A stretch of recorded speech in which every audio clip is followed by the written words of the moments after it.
I'm Bill McMillan, and welcome to my Detroit Windsor Connecting Railroad.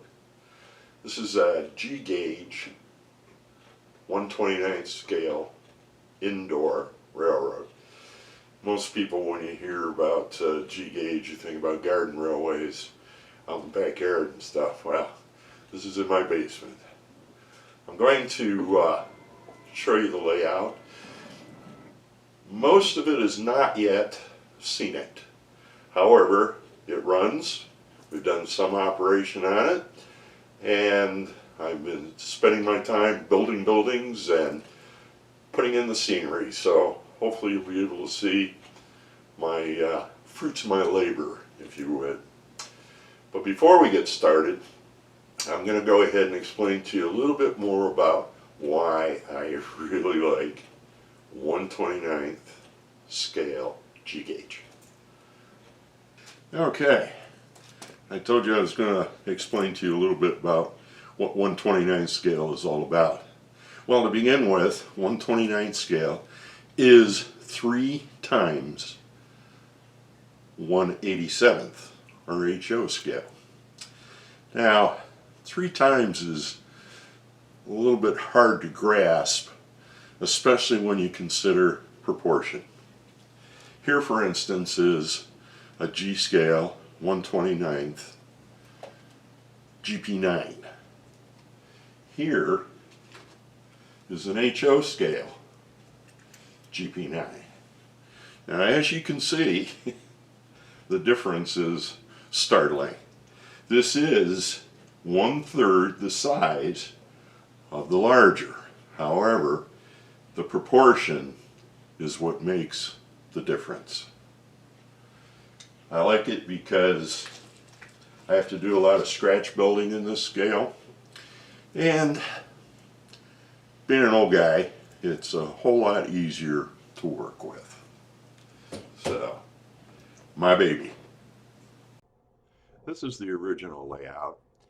After I put it up and laid the track and started testing it, I found I didn't like it because I had no provisions for operations. It was the lack of sidings and the area for sidings that was hurting. So I went ahead and designed a new layout. This is the master track plan for the Detroit Windsor Connecting Railroad. It is a 1/29th scale G gauge being 45 millimeter width on the track. Now 1/29th is in fact 3 times the size of HO. However, when you see it, you're going to see that it appears much larger because of the proportions. Now the layout takes up an area of 30 feet by 29 feet. This bottom L section is 17 feet wide, and over to the far right is 13 feet. Over to the west side of the layout is West Detroit area, and that's how I've planned this track plan. I've taken just some liberties of picking some of my favorite areas of the West Detroit and Delray areas as far as railroading is concerned. There are many industries over here in the West Detroit side that I'll show to you later that I use for switching operations. The center of the layout then consists of a yard that I've named Rougemere, and the engine terminal servicing area, and also the Detroit Windsor Connecting Railroad office. Moving east from there, we find the downtown area of Delray, which also includes some various industries that I use, of course, for switching operations. After the old layout was removed, I joined up with a round-robin railroad group called the Carknockers. With their help, we began by studying the outside concrete basement walls, making sure everything was square and straight. Then came the drywall, only from the ceiling down, 1 sheet. I didn't bother doing down all the way to the floor because the layout covers that. Outlets were installed about every 6 feet, all the way around the walls at 36 inches off the floor. We built the basic table structures that measured 8 foot by 3 foot. I used 1x4 pine from Home Depot. Now be careful, because I found out that these boards are not exactly cut to 96 inches from them, so measure all your wood and cut to the proper length. Legs were constructed in an L shape using 1x4s. The bottom is filled with a triangular piece and 3/8 inch carriage bolts installed for height adjustment. The table sections were then carefully installed to ensure they were level and straight at the height of 42 inches. The design uses legs and risers that are 4 3/4 inches above the table structure to achieve a final benchwork height of 47 inches. 3/4 inch plywood was then added for the layout base. The reason I use risers above the gridwork style benchwork is so I can cut out areas for such things as rivers, coal yards, roads, and so forth in the tabletop. When you come down the stairs to the basement, this is the first view that you have of the layout. So before I start really walking you through, let's turn the power on to the layout itself. I have a master power switch on a separate circuit for the power only for the railroad. It also turns on my radio.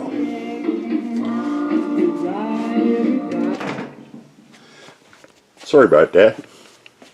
As you can see, I got a bright light, red light there. That's to tell me, of course, that the power's on.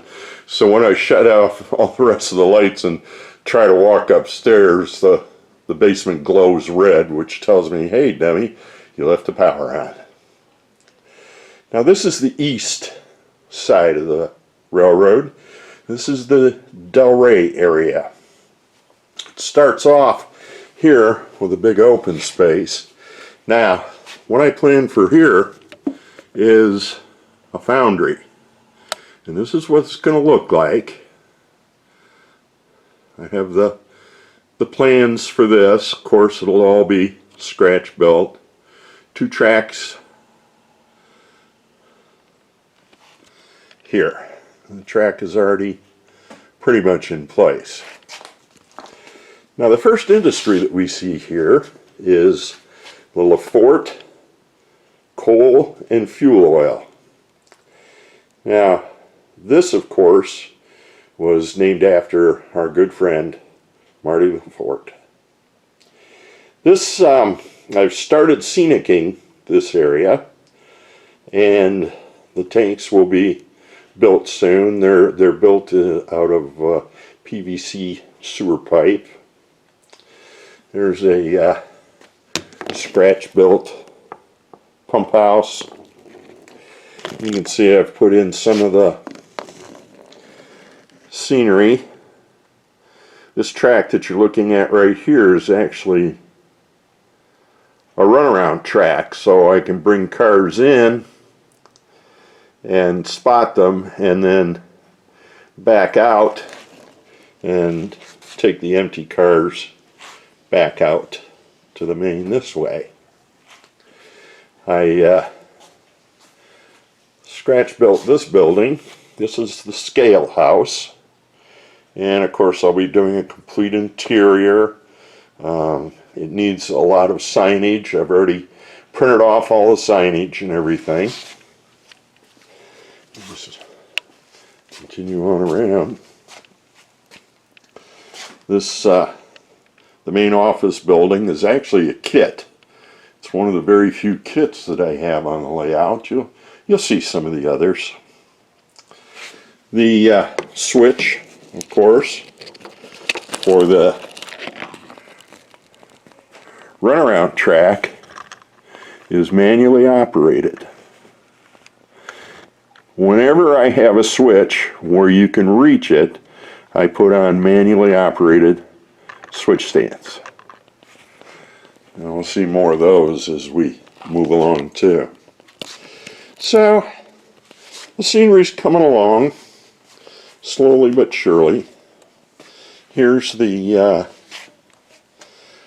coal dump. So, and if you remember from the photos earlier, this is an area where it allowed me, because of the way I built my benchwork, to very easily cut out a section and drop it. Now, as we look further on this far east side of the layout, I have another factory here. This is going to be Whitehead Stamping. It's a company I worked for just after I got out of high school. And then this section of the benchwork right here, as you can see, directly behind it is the fuse panel. Well, this section of the benchwork right here lifts out. All you have to do is slide the rail joiners, they're not secured, and then lift the section out. As we start moving west, we come to downtown Delray area. And what I've done here, of course, is I've just mocked up a lot of the buildings, put them together with duct tape, just so I could start getting some sizes and getting placement figured out. I've also been fooling around considerably with backdrop buildings and sizing those and trying to determine my horizon line. Now, one of the features that I have here in Delray is the Delray Y. This is so I can incorporate a master loop in the mainline track and also have a place to turn engines and turn complete trains. The Y was really quite simple to install. You just had to remember to insulate one leg. I've just done that with insulating rail joiners to create a gap. Now the Y, of course, requires a automatic reverser, so I installed an AR1 Digitrax here under the benchwork. Because the switches can't be reached on the Y easily, these are driven by tortoise switch machines. So when you change the switch, you can see which track is active and which track is not.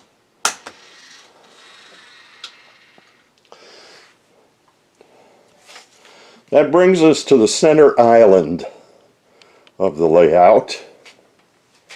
And in this center island, I have the Detroit Windsor Connecting Railroad corporate headquarters, and there'll also be the engine terminal, engine facilities, and an engine house.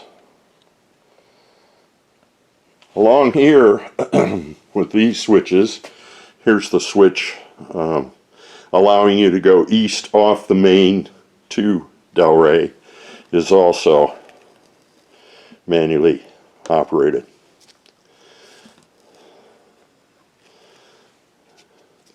A lot of fun switching tracks with manually operated.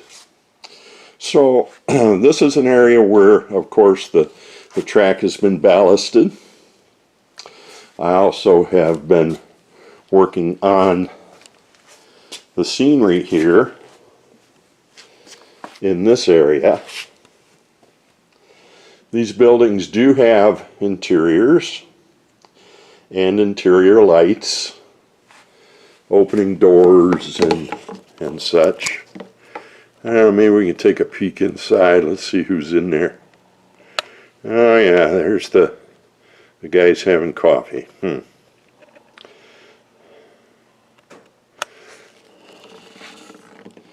Now, this track, of course, is the main, and you can see it comes to a dead end here. Well, that's because I have a walkthrough, and the walkthrough, I keep it open most of the time while I'm down here working. However, as you can see, I have some brass contact plates here. I can go ahead and install a bridge so that I can complete the loop of the main and run trains continuously. So you can see here with the bridge in, does create a duck under, but rest assured, it is my only duck under. You can see from this angle, you have quite a bit of room to get through. You just need to kind of stoop over and shuffle your feet sideways and you're through the duck under. As we move further through the layout after going in through the duck under, you can see the center peninsula now. This yard, it's a 4-track yard with a caboose track, is what I call Rougemere. And you'll notice at the end here of the yard is a transfer table. Now, I did this because obviously it's a stub end yard, and I wanted to be able to bring trains in and have the engine drop the cars, and then the engine can go ahead and move on to the transfer table to get to a clear track, and that way can escape the yard. So far it's worked out pretty good. Just adds something, I think, to the overall operation of things. And one of the things you'll notice when you're walking around my layout, you'll see these aluminum step stools. They're there at strategically placed areas so that you can step up on them and have a further reach into the laid out area. Now, one of the things that I do have, of course, is KD couplers, and I'll be using a lot of magnets placed at strategic locations, like for instance right there on the entrance to the transfer table, and spaced out throughout the yard. And what I found was I've been using these rare earth little round magnets. They're about 1/4 inch in diameter, and they have more than enough power set when you set them on top of a tie in between the rails to uncouple these KD magnetic couplers. Now, to access the western side of the yard, which is this side, you do have a narrow walkway here. It's not too bad. You can get through, or you can go ahead and take the wide space through. Now, in the yard, my switches are in fact operated by tortoise because they are too far to reach. However, what I did do was I put the manual switch stands on there, and in turn then they're connected to the throw bar so that they will show the correct indication for the operators. So they move when you go ahead and switch the tracks.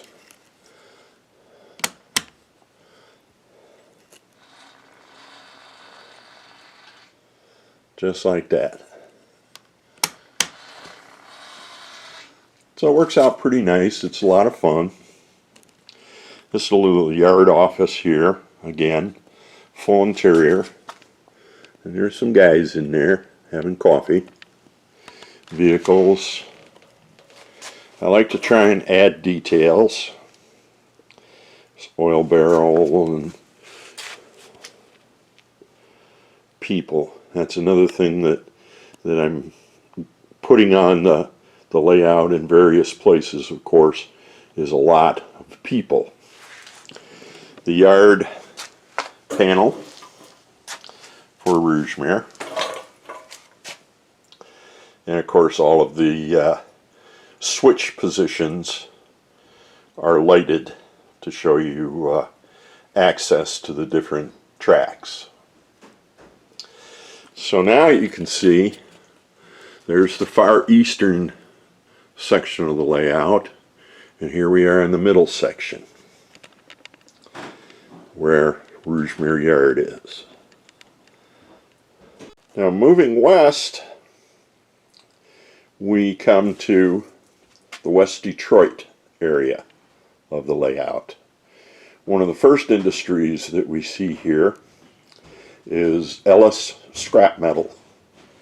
It's located on John Cronk, and the road will, of course, come across the front of the yard here.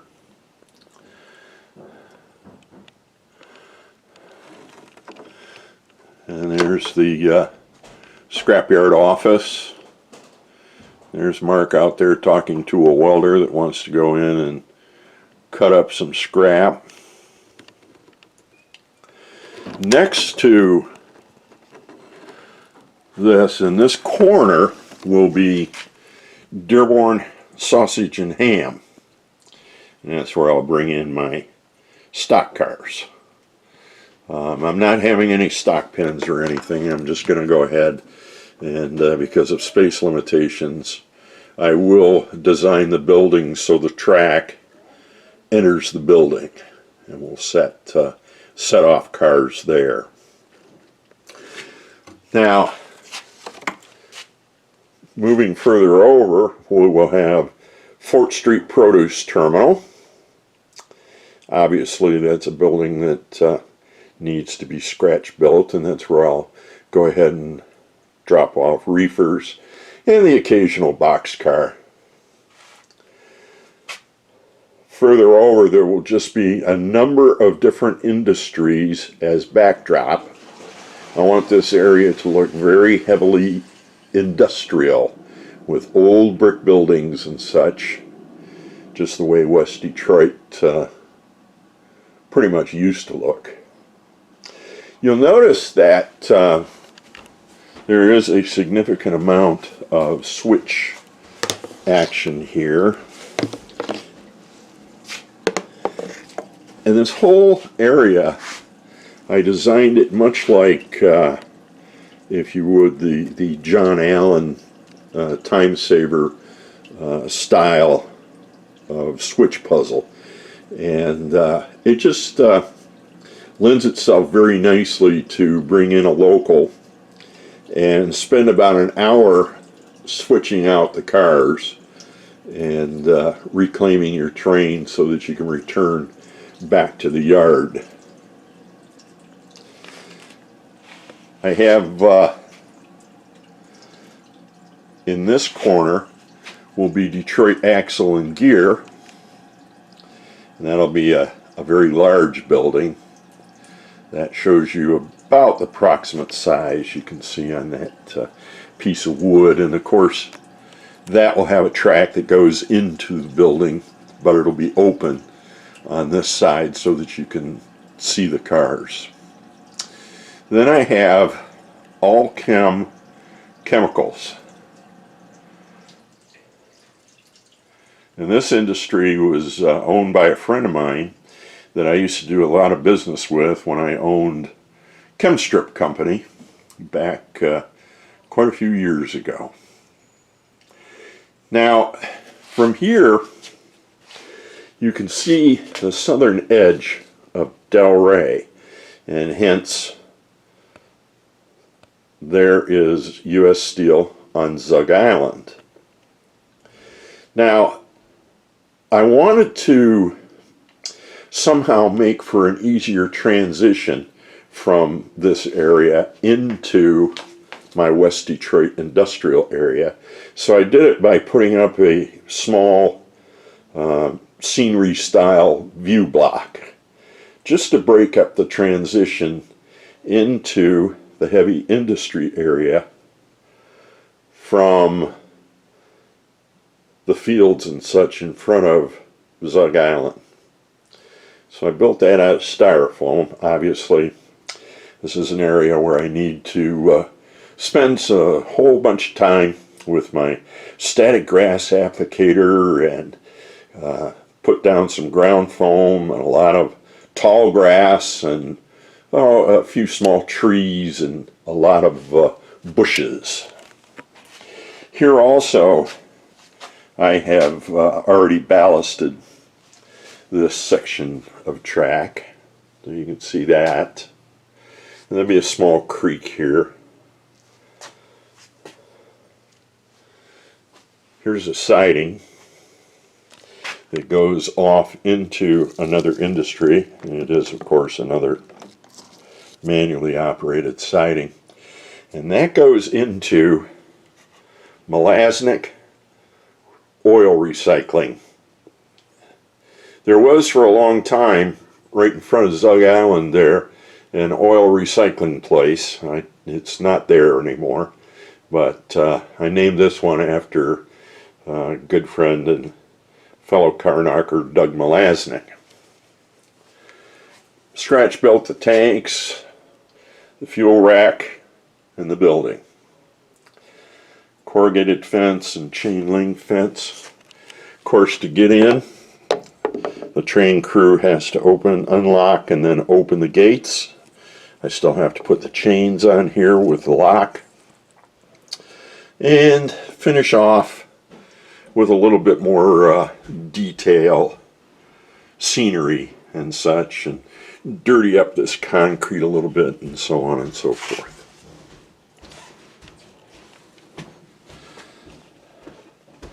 And that brings us back to Floyd's home. The duck under. Yeah. The layout runs on DCC. I use NCE, and I keep everything here in this old chest of drawers that's slid underneath the benchwork. Has the master switch, so I can turn it on. There's my controllers. This is the power distribution. I run 3 zones. And they're basically Delray is a zone, Southwest Detroit, which is the Rougemere and engine terminal area, and then the West Detroit area is the other zone. And of course I have the circuit breaker logic circuit set.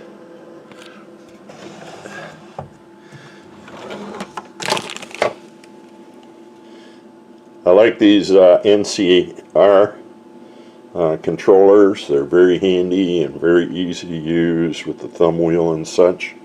But if you also like the smaller, I have those too with the potentiometer. These are nice for switching because you don't have to hit the direction button with these. If you turn the knob to the left, it goes in reverse. Turn it to the right, and it goes forward. So they're very, very nice to have. Let's see if we can fire one of these guys up. 8520.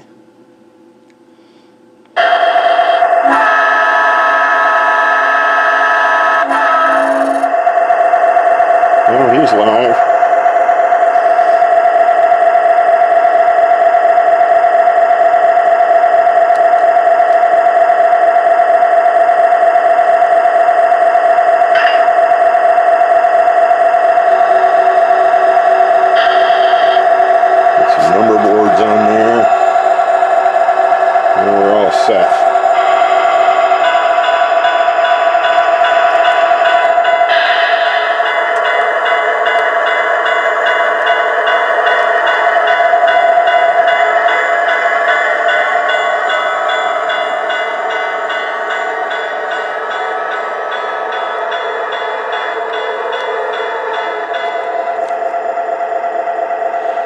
So it's a lot of fun running. What I'll do is I'll see if I can fire up a train for you, and we'll just kind of watch it progress through the different areas.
So as I said before, we turn off our lights, we see that the power is still on. Now go ahead and say goodnight.